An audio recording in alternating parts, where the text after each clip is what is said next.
has issued a severe thunderstorm warning for eastern Hamilton County, north central Claremont County, Warren County, northwestern Clinton County, until 5:15 p.m. At 4:30 p.m., a severe thunderstorm was located near Loveland, moving northeast at 35 miles an hour. Hazard, 60 miles an hour wind gusts.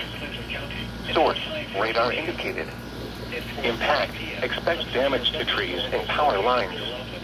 Locations impacted include Mason, Lebanon, Loveland, Montgomery, Waynesville, Morrow, Kings Island, South Lebanon, Mainville, Clarksville, Harveysburg, Goshen, Corwin, Butlerville, Pleasant Plain, Murdoch, State Route 123 and State Route 132, Fort Ancient, Lytle, and Landon.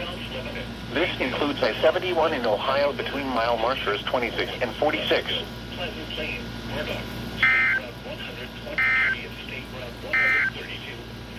Here is the official national weather service. This includes I-71 in Ohio between mile markers 26 and 46.